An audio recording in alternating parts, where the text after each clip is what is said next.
This is Joan, and I thought today I would just read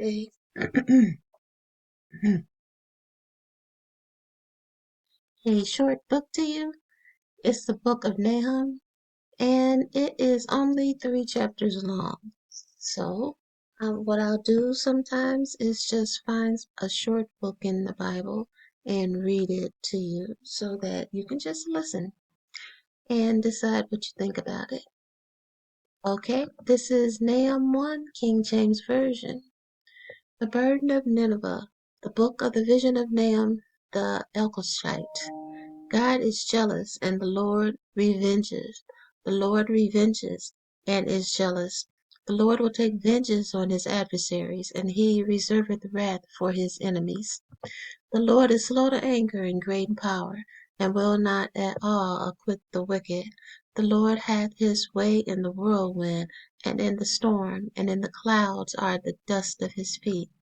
He rebuketh the sea, and maketh it dry, and drieth up all the rivers. Bashan languisheth, and Carmel and the flower of Lebanon languisheth. The mountains quake at him, and the hills melt, and the earth is burned at his presence, yet the world and all that dwell therein.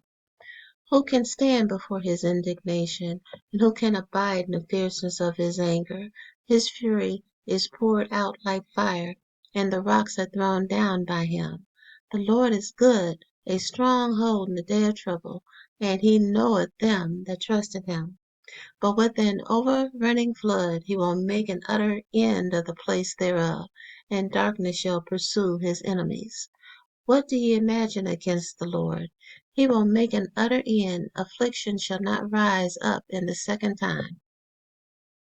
But while they be folded together as thorns, and while they are drunken as drunkards, they shall be devoured as stubble fully dry. There is one come out of thee, that imagineth evil against the Lord, a wicked counselor. Thus saith the Lord, though they be quiet, and likewise many, yet thus shall they be cut down, when he shall pass through. Though I have afflicted thee, I will afflict thee no more. For now will I break his yoke from off thee, and will burst thy bonds in sunder. And the Lord hath given a commandment concerning thee, that no more of thy name be sown. Out of the house of thy gods will I cut off the graven image and the molten image. I will make thy grave, for thou art foul. Behold, upon the mountains the feet of him that bringeth good tidings, that publisheth peace. O Judah, keep thy solemn feast, perform thy vows, for the wicked shall no more pass through thee. He is utterly cut off. Chapter 2. He that dashes in pieces is come up before thy face. Keep the munition, watch the way, make thy loins strong, fortify thy power mightily. For the Lord hath turned away the excellency of Jacob, as the excellency of Israel. For the emptiers have emptied them out, and marred their vine branches. The shield of his mighty men is made red, the valiant men are in scarlet. The chariots shall be with flaming torches in the day of his preparation, and the fir trees shall be terribly shaken. The chariots shall rage in the streets, they shall justle one against another in the broad ways, they shall seem like torches, they shall run like the lightnings.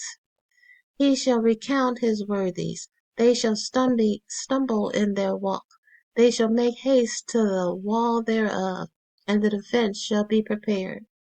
The gates of the rivers shall be opened, and the palace shall be dissolved, and Huzzab shall be led away captive.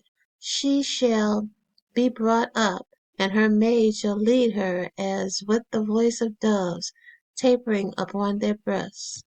But Nineveh is of old like a pool of water, yet they shall flee away. Stand, stand, shall they cry, but none shall look back. Take ye the spoil of silver, take the spoil of gold, for there is none end of the store, and glory out of all the pleasant furniture. She is empty and void and waste, and the heart melted, and the knees smite together, and much pain is in all loins, and the faces of them all gather blackness.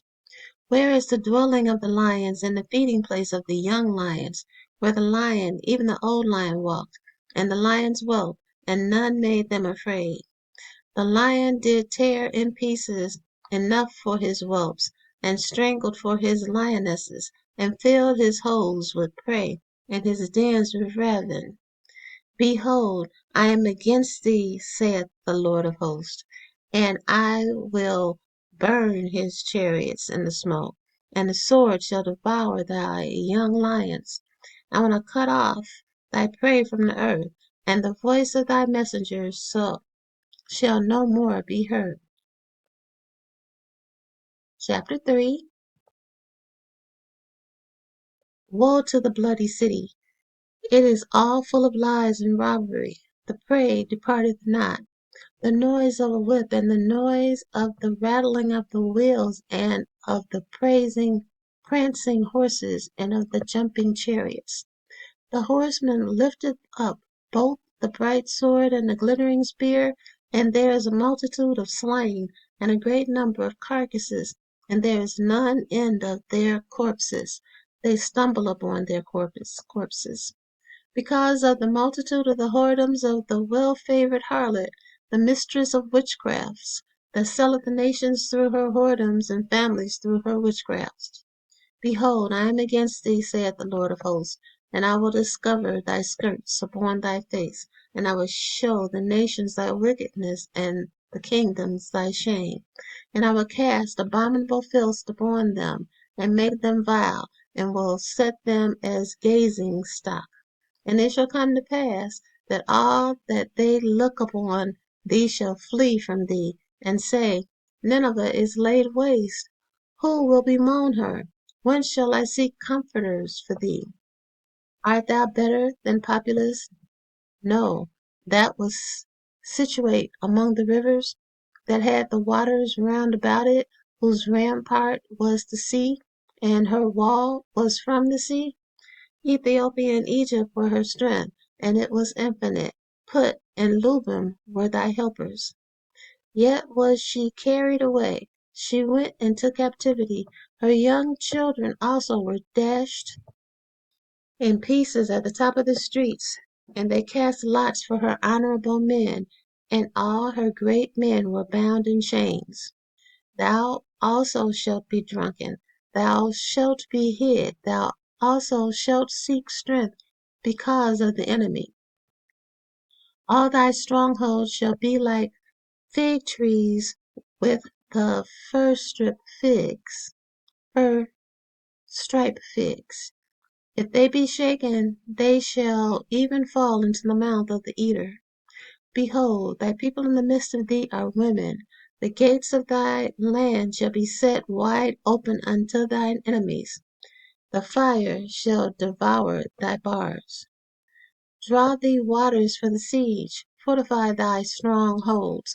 Go into clay, and tread the mortar. Make strong the brick kiln. There shall the fire devour thee. The sword shall cut thee off. It shall eat thee up like the cankerworm. Make thyself many as the cankerworm. Make thyself many as the locust. Thou hast multiplied thy merchants above the stars of heaven. The cankerworm spoileth and fleeth away. Thy crowned are as the locust, and thy captains as the great grasshoppers, which camp in the hedges in the cold day. But when the sun arises, they flee away, and their place is not known where they are. Thy shepherds slumber, O king of Assyria. Thy nobles shall dwell in the dust. Thy people is scattered upon the mountains, and no man gathereth them. There is no healing of their bruise. Thy wound is grievous. All that hear the bruit of thee shall clap the hands over thee, for on whom hath not thy wickedness passed continually? Okay, that was the book of Nahum, let's look at Wikipedia and see what it says about it. It is a Wikipedia entry on the book of Nahum. The book of Nahum is the seventh book of 12 minor prophets of the Hebrew Bible. It is attributed to the prophet Nahum. The historical setting of Nahum as a prophet was 663 BCE to 612 BCE, while the historical setting that produced the book of Nahum is debated, with proposed timeframes ranging from shortly after the fall of Thebes in 663 BCE to the Maccabean period around 125-165 BCE. Its principal theme is the destruction of the Assyrian city of Nineveh. Background: Josephus places Nahum during the reign of Jotham, while others place him in the beginning of the reign of Ahaz, Judah's next king, or even the latter half of the reign of Hezekiah, Ahaz's son. All three accounts date the book to the 8th century BC. The book would then have been written in Jerusalem, where Nahum would have witnessed the invasion of Sennacherib and his retreat. Some scholars hold that the book of the vision was written at the time of the fall of Nineveh at the hands of the Medes and Babylonians in 612 BC, possibly around 615 BC, before the downfall of Assyria. The oracles must be dated after the Assyrian destruction of Thebes, Egypt, in 663 BC, as this event is mentioned in Nahum 3:8. Author: Nahum. Little is known about Nahum's personal history. His name means comfort, and he came from the town of Elkosh or Alkosh. Nahum 1:1, which scholars have attempted to identify with several cities, including the modern Al-Quish of Assyria and Capernaum of modern Galilee. He was a very nationalistic Hebrew and lived among the Elkoshites in peace. Historical context. The subject of Nahum's prophecy is the approaching complete and final destruction of Nineveh, which was the capital of the great and flourishing Assyrian Empire at that time. Ashurbanipal was at the height of his glory. Nineveh was a city of vast extent and was then the center of the civilization and commerce of the world. According to Nahum, a bloody city all full of lies and robbery. A reference to the Neo-Assyrian Empire's military campaigns and demand of tribute and plunder from conquered cities. Jonah had already uttered his message of warning, and Nahum was followed by Zephaniah, who also predicted the destruction of the city.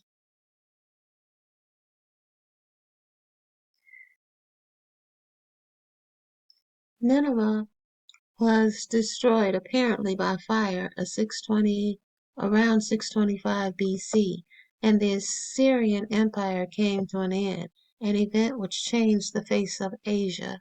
Archaeological digs have uncovered the splendor of Nineveh in its zenith under Sennacherib, 705 to 681 BC, Esarhaddon, 681 to 669 BC, and Ashurbanipal, 669 to 633 BC.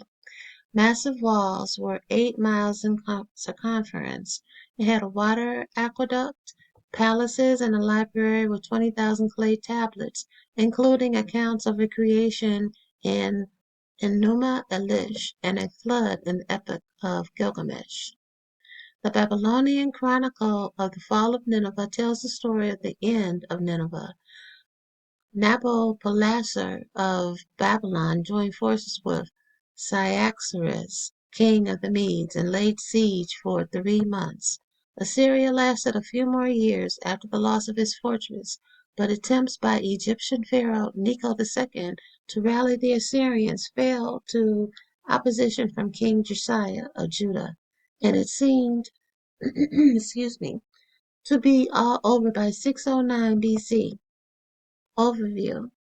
Beyond its superscription, Nahum 1:1, the book of Nahum consists of 2 parts, a prelude in chapter 1, followed by chapters 2 and 3, which describe the fall of Nineveh, which later took place in 612 BC.